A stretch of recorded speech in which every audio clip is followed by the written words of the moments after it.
Good morning, PSWs and friends across Ontario and Canada.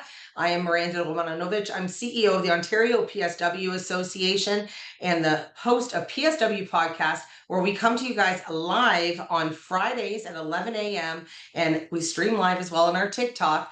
So that we can share about personal support worker issues, things that are going on in the field, and really talk about the stuff that nobody wants to talk about, but we bring it out into the open and let it have its time in the limelight. I'm joined today once again by my Chief Operating Officer, Ian DaSilva of the CANSWA and the OPSWA, and today we're here to talk about PSW wages. Wages. Yes.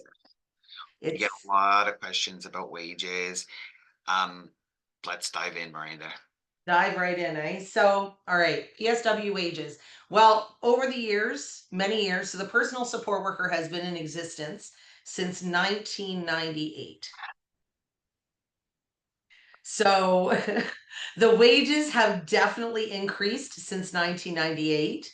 And I remember when I started as a PSW in 2006, my first home care job, I was making $8.75 an hour. What year was that? 2006. $8.75 an hour in 2006.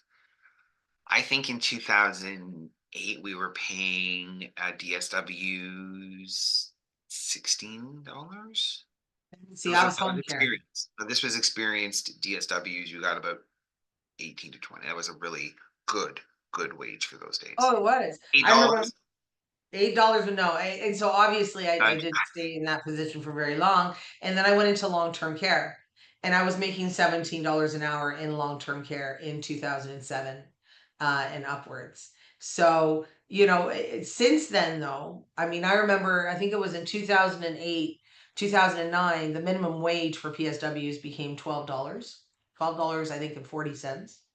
That was brought forward by the government. And then we've seen kind of a steady increase, especially in, long-term care.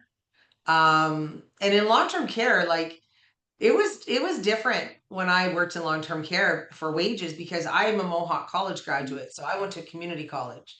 And I had a friend that was working with me at the time named Tara. She went to Trios College, which is a private career college. I was making $2 an hour more than her Does based it? on my experience back in the day because I went to Mohawk, a community college, versus a private career college. So a lot has changed. Yeah, that's A not the lot. case. That's not the case anymore. So a lot has changed. But what are we seeing now, Ian? I mean, before COVID, we were seeing a pretty steady increase to the PSW. It was Um, grinding. Yeah. Before the COVID, we were seeing it was a very different world before the COVID, as I'm sure we all know. But in the old world, is what we're going to call pre-COVID, what we saw was a very gradual increase, but it was a real battle between the different providers and trying to harmonize different collective bargaining agreements with different sectors and different companies. Not that that's changed.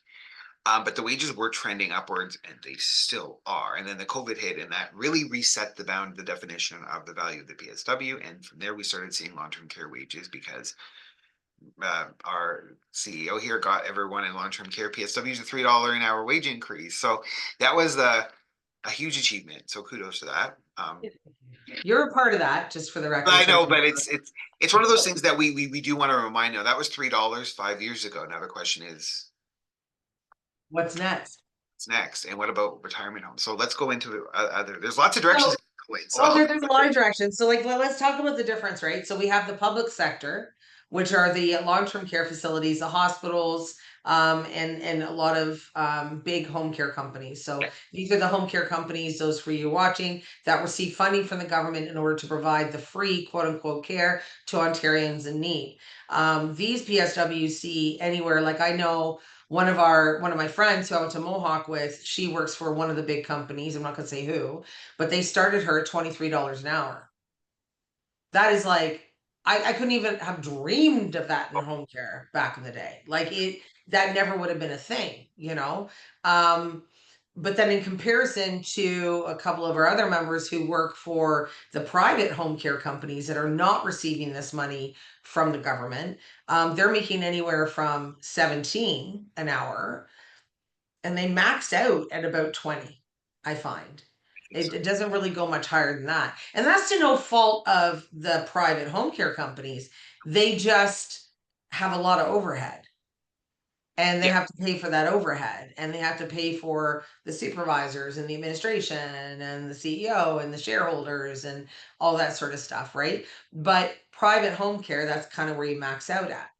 Now, when you get into hospitals and long-term care homes, now remember, guys, hospitals are new for PSWs. PSWs never used to work in the hospital settings. It was really not a thing.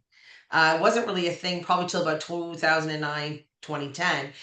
There may have been some PSWs that worked in hospitals before that, but it was not a very well known or well available position for PSWs. Miranda, didn't they, wasn't it called orderly? Forgive me. I think it was called Yeah, orderly. Yeah, that was the orderlies. role. I mean, that's what the hospitals used to roll. Sorry, jump in there. Yeah, Just want no. Yeah, it's orderlies. orderly. So, which are actual personal support workers, which is interesting. So, in hospital settings, we're looking at PSWs starting at 24 an hour, now going up as high as $40 an hour, depending upon where they are and what hospital they're in.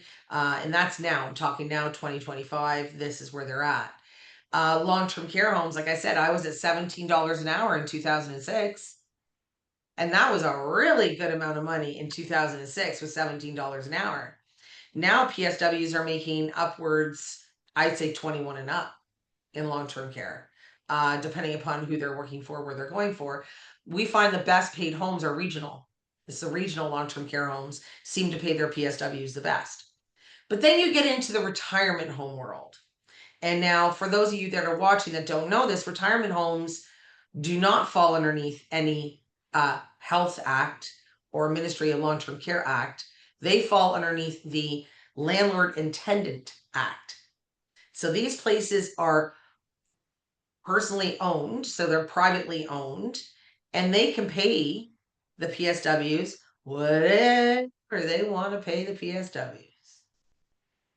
And so we're looking at minimum wage in Well, retirement. there is, just to jump in, there is the Retirement Homes Act as well, but it's kind of more structured around what they have to provide in some of the duties. So just to clarify that on a for anyone, just go keep going. Sorry. I feel like I'm talking too much. But so the retirement homes, they don't really pay a whole lot.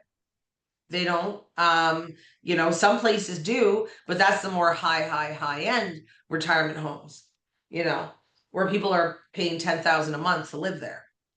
Yeah, That's where the PSWs get paid really well. exactly But right. it really is all over the place. But then we see the new addition to this kind of healthcare landscape, and that is the entrepreneurial PSW, the PSW who chooses to work for themselves and go out in the communities and provide care in the communities as themselves without a company or anything, and they're working for themselves. And they're making, in a lot of cases, bank. They're You can make making very good. really good money. Yeah, because there's no middleman. So if they charge, $30 an hour, that $30 an hour goes directly to them. There's no middleman in between that. I think personally that's the best way to go. But there's no middleman between that. So, it's the wage conversation, and everyone keeps saying to us, Ian, oh, we need to make more, we need to make more, we need to make more. I don't think there's ever going to be a time in history that PSWs, in the history or future, that PSWs are going to say, we're good. Name one work group or labor group that would say that in history. It's impossible. Everyone's going to be needing to have increases because we have something called inflation. And inflation drives up the cost of things constantly, so wages constantly have to go up. It's not greed, it's we need to keep up with the cost of living. That's really that's just the truth of why wages have to go up. So not anyone's Yeah. fault. And but we always say too, when it comes to wages or employment as PSWs, you got to be innovative.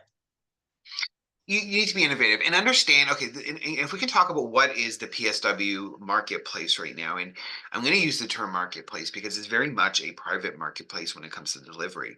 Long-term care is largely delivered by private companies. Retirement homes, again, private companies. Most of the new long-term care homes that we're seeing constructed are, I'm pretty sure, owned by private companies. I don't know the names of those companies off the top of my head, but great, they're setting them up. So you need to vision this as very much a private market enterprise and knowing the different sectors and what those sectors can actually afford to pay you. And so if you're looking at long-term care right now, it does have the considerably better amounts of money. So if you're in a retirement home, you need to compete against that. And if you're working independently, you need to compete against the retirement homes and those things in the long-term care. So you need to understand it as market dynamics. The other thing I just want to talk about is a few months back, we were interviewed regarding PSWs making over 130,000 a year. So Yeah.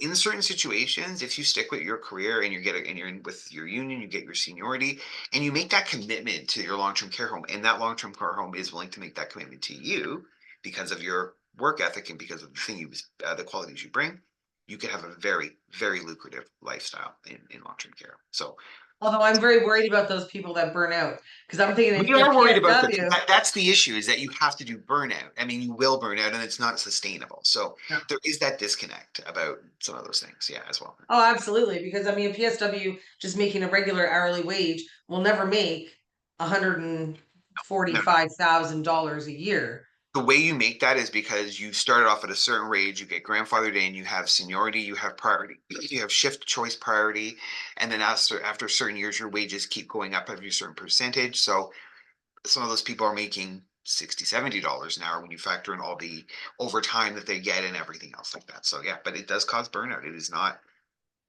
like Don't if recommend it. you don't recommend it. There's no life, life work balance, work life balance in those situations. Kudos to the PSWs who made it to the Sunshine List. You and I both were not on it. So good on them. I think, congratulations, but you got to have a good work life balance. You cannot just be working all the time.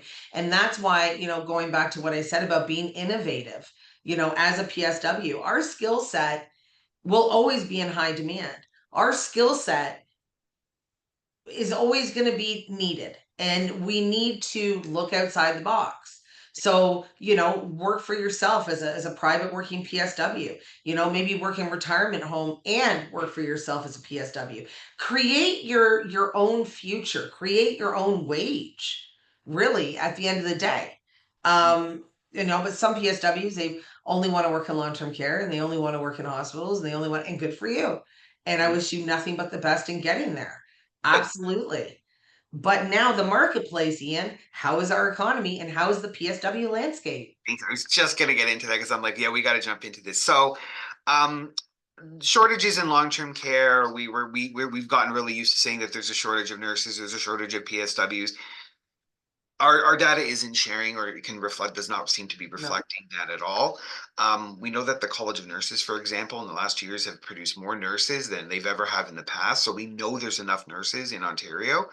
Um, we know that that's the situation. The long-term care situation is different. Okay, so we have a lot of downward pressure on, and there's going to be increased downward pressure on wages over the next, I'd say, 24 months at least. And that's 2 years, really. What we're going to see is we are seeing an increase in unemployment. We are also seeing an increase in people's desperation for wages. So you're going to start seeing, and this is going to start happening and has already started to happen, fake degrees becoming PSWs overnight, people from outside the PSW profession now suddenly entering the profession to compete with your wages and willing to undercut you by significant amounts of money to get those contracts or to get those jobs in those bad employers that will hire anybody off the street to be a PSW. So Mhm. those are some of the things like we need you to be mindful of. And this is why we want PSWs to join this association to make sure that we separate the true PSWs from those that are competing with your wages and driving those wages down. Yeah. So that's really Yeah. that's the market. I don't have great news. The economy in Canada is not great. Anyone who says otherwise, I'd love to have you come on and tell us why. But yeah, that's all I really wanted to say. Just you have to be mindful of the downward pressure on wages right now. Exactly. And also to keep in mind, PSWs, that it is a very competitive market. There, like Ian just talked about, tons of PSW or nurses. So many nurses have flooded into the system. Crap tons of PSWs have flooded into the system. And where we need them, for some odd reason, so many of you guys think it's all long-term care. And as Ian said, our data, and we did a full data analysis a few weeks ago on this, due to what our members are telling us, due to what we saw when we ran the campaign, there isn't a need for PSWs in long-term care, not the need that we used to see. Maybe more so in the northern sections of the province, but not so much in like the southeast, southwest, northeast, northwest, and obviously the very northern. Yes, but So don't just be like, I want to just work in long-term care, because I can promise you these long-term care homes are getting hundreds, if not thousands of resumes But that are coming through. they are, but it's understandable. Who wouldn't want Yeah. to? If I'm a new PSW, I'm coming into the market. I'm just out of school. I need money. Long-term care is going to be the dream. It has the financial security, but everyone sees that, and a lot of schools told grad when they enrolled, you will get a good job in long-term care when you graduate, and then they graduate and they're like, well, where's the long-term care? Long-term care is fully We're the staffed. bad guys, Ian. We're the bad guys. Because Well, if we we have ran. to I come mean, forward and say, I'm sorry, there's, we there's, well, look what the Ministry of Long-Term Care ran the I'm a PSW campaign with us, and it had great success. And what we noticed in that campaign was how little interest long-term care providers, for the most part, had in participating in job fairs or even sending out job openings. That was 2 years ago. We realized that there was no shortage then. yeah. So, like, we're at this point, we're like, we had that job fair in North York 2 years ago, 1,500 people coming for 17 jobs. So, this shortage is a myth. It's one more thing I want to say. The reason why they keep saying there's a shortage and this narrative keeps being reinforced is because it gives the long-term care industry grounds to go after for more money to support those homes, because they, and also a lot of these homes and the bad players will run permanent short staff to give the illusion to the people in the homes that they're not getting enough money, so that so those people will complain to the government to get more money. Never goes to the PSW, goes to the company. So Also, too, and let's point out, just so everyone does understand, the way the funding operates in long-term care in Ontario is it's an envelope system. So you have an envelope for every single department that a long-term care runs. So you have the PSW envelope, you have the nursing envelope. Typically, those are combined, the nursing and the PSW envelope. Then you have the maintenance, the janitor, the redecorating, because God knows we all know how often they paint that common area. It's like all the time. And then it has like food, and it has like kitchen staff, and then it has administration, and it has all those people as well. and this is And they can't move money from one envelope to another. They're not allowed. So where they may have a huge surplus in the maintenance envelope, they can't move that over to the PSW envelope so that they can have more staff. no, that's something that's been baffling everyone. It seemed like the Ministry of Health for a long time, but they don't seem to change it. We don't know why. And actually, I just want to add that we have one of our old members, not old members, Chris Horde from Thunder Bay. And he brings up a point, and he wants to reinforce this, is that we have our own identity. PSWs are a separate workforce, and they provide that care. And yeah, we need to be better recognized, Chris. We agree with you completely. Um, And we need all PSWs. I'm just going to say this. Do not call yourself a nurse. You are not a nurse. Do not allow anybody else to call you a nurse. You are not a nurse. It's actually also illegal to call yourself a nurse, FYI, if you are not a nurse. You are a personal support worker, a vital, essential frontline healthcare worker across Canada, across the world. The job that we do, keep people in their homes and independent. We keep them comfortable with their dignity intact when they're in facilities, and we allow them to pass in peace. That is something that not just anybody can do. So be proud to be a personal support worker. We are a separate entity to the nurse. We are not a nurse. It goes doctor, nurse practitioner, registered nurse, LPN or RPN, personal support worker. and then We are our own. the patient in our healthcare system is still at the bottom. We all Mhm. will be one day at the bottom of our own healthcare system. Trust me, I've been there. Yeah, Yeah, yeah, yeah. and that's one of the battles that we have at healthcare, that philosophy of that hierarchy going down, when it actually should be the reverse. When you're looking at providing care, it should be the patient top, then PSW, but that makes the other professions, it runs against the traditions that Like we I always have. say, Ian, you and I say it all the time, there is no room in healthcare for egos. But unfortunately, I've never seen bigger egos than in healthcare. Well, there's a lot of competition now, I think, for resources, and that's going to get worse. I mean, we are running massive deficits in Ontario. Our budget, we do not have endless room to spend our way out of problems. And so it is going to get tighter in the next few months. But yeah, no, it's what's up, Miranda? Someone just said here on TikTok, they said PSW need to stay in our lane. When I was working at the hospital, PSWs also did more care than that, than in our scope. Yeah. But remember too, guys, PSWs can be delegated to perform literally any task. If the regulated health professional that is delegating to you deems you like smart enough, basically, to do it.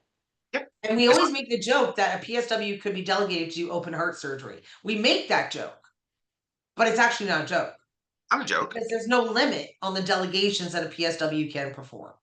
But certain members of the government believe there is, but Mhm. Oh, sir. Oh, yeah. That apparently we can't do certain things, but we can because if we're delegated, yeah, I know it was kind of amusing to hear that. yeah. Nevertheless, yeah, and that's so amazing, in our province that we have no limitations. So we are not. And I agree. Hold on, hot stuff, Jen. I do agree that we need to stay within our scope of practice, but there are some jobs out there that do require a PSWs to be delegated outside of our scope. So give And us if an we're example. if Yeah, tell us when that is. what do you mean? Sorry? Like when does a PSW get delegated outside our scope? Anything, okay, so PSW, we are not allowed to insert anything under the dermis or epidermis, so anything under the skin or inside the body. That is why a PSW does not administer medications. We can assist with medications. That is why, like, so we can put the medication from the bubble pack into like a shot glass, hand it to the individual, and they can toss it back and take their water. We cannot put the medication in their mouth. That is administration. That is administering the med. Right. So also too for catheterizations, we need to be delegated to do a catheterization. I was actually taught in school how to do one, but I would have to be delegated by an RHP, a regulated health professional, in order for that to happen. And there would have to be documentation for me to sign off on, and I would have to agree to do it as well. Because if it's outside of your scope and you're not comfortable doing it and you don't know what the heck you're doing, then I highly recommend not touching it with a 10-foot pole. And these are But I cases. mean, feeding tubes, we can be delegated to do feeding tubes. We condom catheters, we do not need to be delegated for condom catheters because that is over top of the dermis of the skin. So, if you're more comfortable staying within your scope, awesome, do that. Absolutely do that. I mean, there are. I mean, with that regards to going below the dermis, that delegation then is the key element that allows you to do that. So, I mean, if you have a client that is insulin and you're in home care, you may have to do an injection, right? Something like that. Yeah, we do. I mean, I used to do I used to have to give I had a diabetic and I used to have to give her shots. But I will say that Hot Stuff Jen just said until a patient gets hurt. Agreed. But that's why that formal delegation, Jen, is in place so that you're actually operating under the license of the nurse.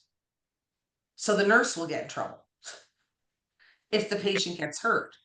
So it's a very fine line. And I agree, Jen, PSWs need to stay within their scope. Where they are. Some PSWs have more training that they've undertaken, where they've done specialized training in certain things like tracheotomies, feeding tubes, all that sort of stuff. And if they're trained to do it, and if they're delegated properly, then they're more than welcome to do it. It's up to each individual PSW as to what they want to do. We have PSWs that work in retirement homes where they want PSWs to administer medications in retirement homes. PSWs have said no. A lot of PSWs have said no. But that's also why, again, I'm not pitching the association, but that's why we have professional liability insurance. Because if you take on some of these things or I mean, you could just be staying within your scope, Ian, and you can just be assisting someone out of a shower and that person falls. That's on you. You might get in big trouble for that. Yeah. I And mean, if you don't have professional liability insurance, and I'm just going to say it outright as well, your union doesn't have insurance that covers you for this. Your employer doesn't have insurance that covers you for this. And even if they do, they're not going to help you. I have yet to see that happen. and then let's just be realistic about what we were talking about earlier. This is a Yes. market economy and long-term care. These are private care companies that have been paid for by the taxpayer to run these homes, but they have to run them at a profit. Okay, so everyone who works for all the privately run long-term care companies, this is not a shot on them. Please understand, they run these at a profit. They are accountable, yes, to the MLTC, FLTCA, but they're accountable to their shareholders. That's their primary account. So if there's going to be a cost risk that some of PSW, for example, I mean, we've all dropped our cell phones once in a while. We got to go pay for it.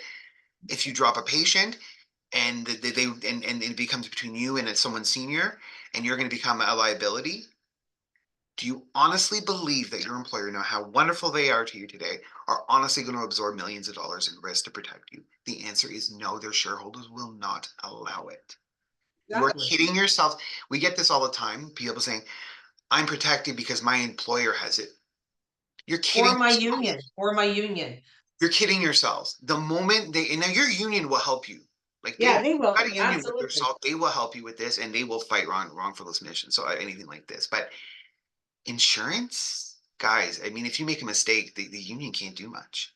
This could become a criminal issue, and that transcends the power of collective bargaining agreement. So Well, because then it's no longer in the workplace. exactly, That is, it transcends your workplace. Your employer really only has the power in your workplace. Once that transcends outside of the workplace, you're on your own. you're on your own. Yeah. So if you're a PSW and you try to help somebody on their way home from work and you don't have PL insurance, or you have it at work and you think I'm safe, I'm going to be covered, I'm going to help this person, you accidentally hurt that person, your employer doesn't care. You are going to maybe even go to jail. Like you need Well, to and be that's why, careful. right, Yeah, like exactly. I mean, but I mean, that's why we say about our insurance is because we have the Good Samaritan Act, Good Samaritan insurance, where if you do help somebody on your way home from work, if God forbid you see an accident or somebody falls or something, you can't, like, if you get sued or you get in trouble for it, you would have your professional liability, aka PL insurance, so that it covers you and it protects you. And it's baffling to me the arguments that we have with PSWs oh, they won't be about this. they won't be convinced. And that's the funny thing. You have insurance companies or expertise telling you, you're at risk, but they'll listen to what their friend down the street told them. They'll say, well, my friend down the street said this, so I'm going to listen to that person, even though all the documentation says this. I trust, I trust that person. So I'm I gonna, trust my uncle's babysitter's fish's and they girlfriend. do, and they put everything up to it, up to up. They have everything. And then what happens? Something happens at work, and then what happens, Ian? They call us. I need help. Can I OPSWA, buy the, can OPSWA, I buy the OPSWA. insurance today? And you're like, you don't qualify for membership anymore because you have something against you. We don't know who you are. Sorry. So please consider joining the association. We are stronger together. And this is why we need people together. And it also helps with wages. The more people join the professional association, that separates the real PSWs from those who are trying to take your jobs. So again, that's really what we want to. If you want to protect your wages, then you need to really start taking your career seriously, and we're here to help you with that. Okay, I think we've had a good conversation, Ian. You and I could go on and on and on and Oh, I on gone on too long. about P. No, God, but we could go on and on. And I think for now, I think really good conversation, really good points. We're known for telling the truth, and we did in this one for sure. But this conversation is not over, Oh no, no. and no, and we will continue to talk about these things and really bring a lot of the truths and the realities to the forefront, because not only PSWs, a lot of PSWs need to know it, but so do the public. The Yeah. public needs to know the truth of Ontario healthcare where PSWs are concerned, and we're here to share that with you. So wonderful session. Again, Ian, thank you so much for joining me on a Friday at 11 o'clock, as every Friday. I'm going to stay, guys, and I'm going to be Xing off here for Facebook, but I'll be going live on TikTok to continue answering your questions there for the next little bit. But thank you so much, Ian. Thank you so much, PSWs. I wish you all the very best of a wonderful weekend, working or not. Remember to join the association, it's tax deductible, and you can protect yourself and take your career more seriously. So Ian, have a great day, and with you guys, take care. We're gonna say OPSWA out.